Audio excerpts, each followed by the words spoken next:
This is the next portion of our discussion of Chapter 4 from American Media History, Press for the Masses. And we're moving on to the second great editor of the 19th century. He's a contemporary of James Gordon Bennett's. His name was Horace Greeley, and he edited for 40 years the New York Tribune. We ended last time by saying that although the Herald was very popular, it wasn't particularly influential. It came under criticism for being too sensational. Well, Greeley committed to making the Tribune everything that the Herald was not. Greeley was certainly eccentric, and like Bennett, he was also very focused on what he believed in. But while Bennett was sort of a narcissist thinking about himself, Greeley was really committed to the reforming various aspects of society for the betterment of humanity. He became known as Uncle Horace because he was the only voice heard from New York to California. That's how influential he was. And as I said, he dominated the U.S. journalistic landscape for over 40 years. Only the Bible was more popular than the New York Tribune and Horace Greeley's voice. So the paper was launched in April of 1841, and because of his editorial genius, it was an immediate success. Sometimes they lagged behind in news, which was not hard to do given Bennett's commitment to being the fastest and the first, but the paper was unsurpassed in national influence. So his ideas, his commitment to morals, his commitment to raising the laboring class was truly influential. So the goal of the paper was to advance the interests of the people and promote their moral, political, and social well-being. He was committed to rationalism, not sensationalism. He believed that the editorial was the heart of the paper, and he used it as a private citizen to promote the things that he believed in. He surrounded himself by a very talented staff of writers and reporters.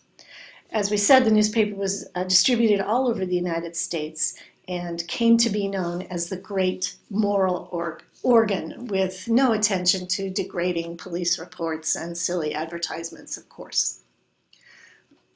So what were some of the editorial influences of the great moral organ? Well, first, he was a unionist in a time when these kinds of ideas were just getting started. So he was interested in helping the laboring class out of ignorance, inefficiency, dependence, and want. He was, at various times in his life, associated with different forms of socialism.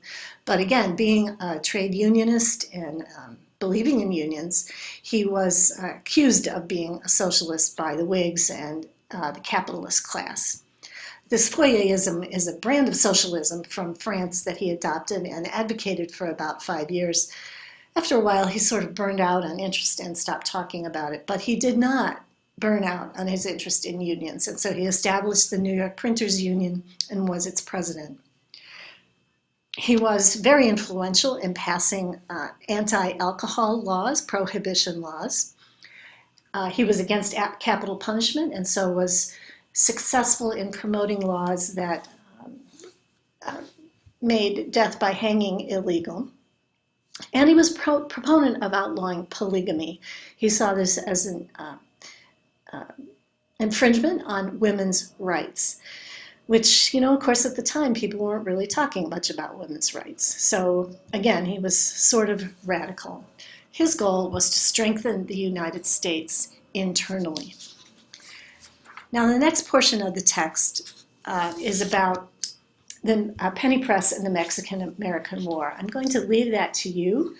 It's actually a pretty important part of this time of history and the role of the press. But I want to move on to the last great editor of the 19th century that we'll talk about, Henry Jarvis Raymond of the New York Times. So he was Greeley's assistant, but he probably deep in his heart wanted more than anything to be a politician, and in fact had ambitions to run for president. Despite that, his newspaper was not he never meant it to be a political propaganda voice. In In 1851, he and a partner gathered the capital needed, the outrageous sum of $100,000 to start the New York Daily Times. And the New York Daily Times is the New York Times today, and although it certainly looks a lot different, it has long been known for the principles that Jarvis Raymond used at its founding. He intended it to be enlightened and decent. He did not mean to write from passion, but from reason. He aimed at the middle line between the mental eccentricity of the Tribune and the moral eccentricity of the Herald. And he carried out that policy successfully and became a model for balanced, accurate journalism, a model that continues today at the New York Times. So this brings us to the end of our discussion of the major editors during the 19th century. I hope you can see the influence of these very powerful men and the transition that came from powerful politicians to powerful, almost bigger than life individuals and how they controlled the newspapers. I hope you can see that we went from a model of funding by politicians and political parties to a capitalist model, which I will argue was probably the most landmark change that occurred in American journalism. Even today, we deal with the balance between the responsibility of the press in democracy and its business interests. We will be skipping the next chapter, and in the next segment, I'm going to be talking about one small part of American journalism history, the muckrakers. I want you to know about them, though, because they were among the most influential journalists of all time. We'll talk about that one next.